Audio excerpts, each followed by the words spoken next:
their skills and invite them like what you said. But on that note, I have an issue with that because although I understand na iisa, would there already be modifications that would address the different backgrounds of your recruits such that it's possible that in certain regions, talagang equal ang tingin nila sa kababaihan. And then it's possible in certain regions with different cultures, mababa ang tingin nila sa babae. So hindi pa pwedeng one kind of instruction only because kailangan maiba ang pananaw nung nire-recruit nyo sa lugar na yon to be sure that they're following the Philippine principle of equality among women. Kasi paano kung magkaroon tayo ng general na hindi katulad nyo, na galing sa South pero hindi open-minded on the ability of a woman to rise through the ranks and to be a co-equal how many star general, or they will not treat the women with the same kind of respect and provide the support system needed para makaangat din sila through the ranks. Well, actually, Mr. President, Your Honor, right now, I can proudly say that the PNP is a very mature organization as far as gender issues is concerned.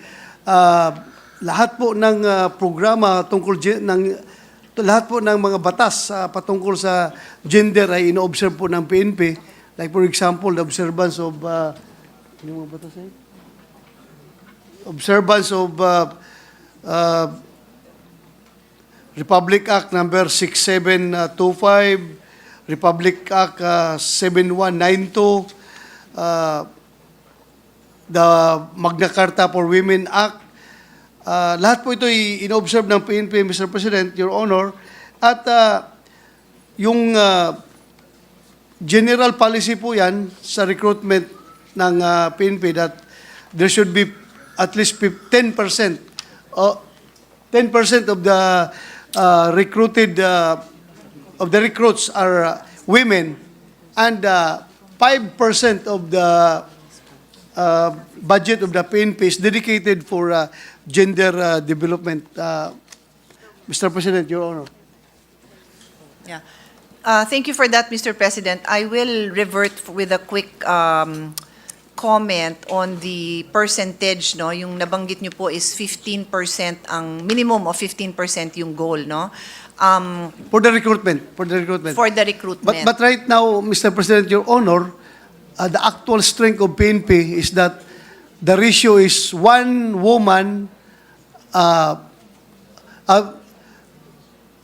two women per 10 men in the PNP. That's 20%. So 20%. Oo. 20%. But tama ho ba yung assumption ko that there would be areas in the organization na mas maraming babae at meron ding mas konti?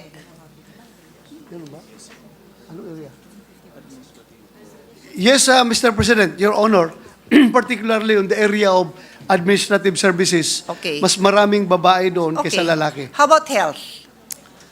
Kasi Health kung marami also. kayong nurse, chances are mas maraming babae. Marami ding nurse na lalaki, but chances are mas malaki ang, di ba, no? Yes, Okay. So, you're let's correct. accept that there are areas that naturally inclined ang kababaihan doon. Maybe because since childhood, they were, yung mindset nila is administrative work, no? So may mga accountant dyan, may mga bookkeeper, whatever. And then sa health din, madalas pumapasok dyan as nurses.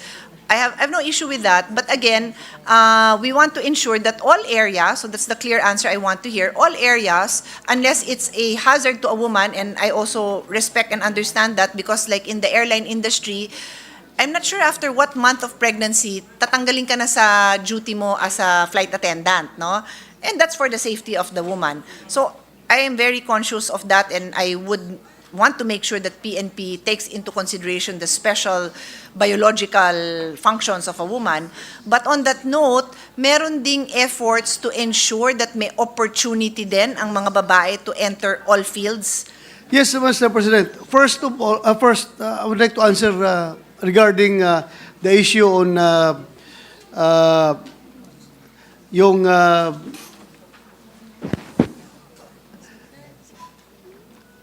yung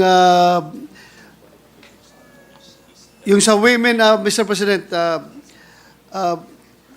I would like to assure you that there is no prohibition for women to enter in any field of the PNP or any subunits of the PNP. So, kuan po, equal po ang opportunity ng isang babae at isang lalaki sa lahat ng unit na gusto niyang mapuntahan. In fact, yung the most difficult unit, the Special Action Force, marami pong babae doon ngayon na naka-assign. So, may equal opportunity na po, Mr. President, Your Yes. Honor. Thank you. But, Mr. President, may I ask His Honor to assure me that the leadership of PNP knows that having no prohibition is not the same as having equal opportunity. Yung no prohibition simply means, hindi naman nakalakang pinto pumasok ka kung gusto mo. But what if you don't have access, you don't even know the hallway that leads to that door. You don't know if you are welcome in that door. Yun naman ang sa akin. I have had experiences where I have felt unwelcome. And yun ang point na kailangan clear sa leadership. Iba yung no prohibition, iba yung you are welcome. Here are the skill sets you need. Here is the training we will give you so that you can have the opportunity. Because baka yung pinagdaanan mo sa 4-year course mo, did not equip you. Bigyan ka namin ng extra para magka-opportunity ka talaga to enter that door, whatever that door is. What I mean when I say no prohibition, Mr. President, Your Honor, is that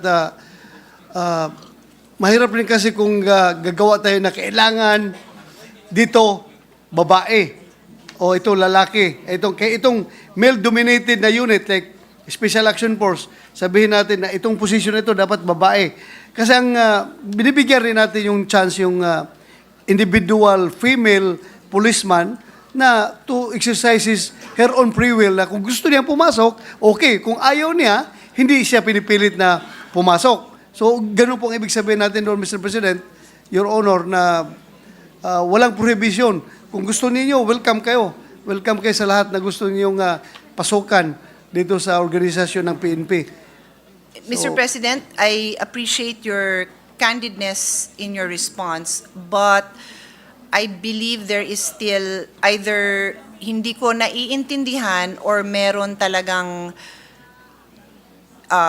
gap in what is being practiced and what should be practiced. Because, for example, I'm an athlete, and I am certain, with all due respect, I can outrun most of my male colleagues in a running event now. Okay, I'm certain. And it's not because I'm a superwoman or anything, but I'm a runner kasi. Yun lang naman yun, runner ako. Take note, I didn't say bike kasi hindi ko na ma-outbike si Senator JV kasi kakabike lang yan ng 200 kilometers. So I didn't say bike. But run, baka I will outrun most of my colleagues. So on that note, pag nakita ng CO, tama ba, commanding officer, nakita niya na, tindi ng skills ng babaeng to tapos pala, meron pala siyang background din pa-try out nyo nga dito sa kung ano man division yun na hindi lang yung it's open. You have to seek them out and see what opportunities can really be applied to women who may be suited for those other positions that are predominantly male. Because if you just announce it's open, it's not enough for us. I'm telling you, I am an accomplished female.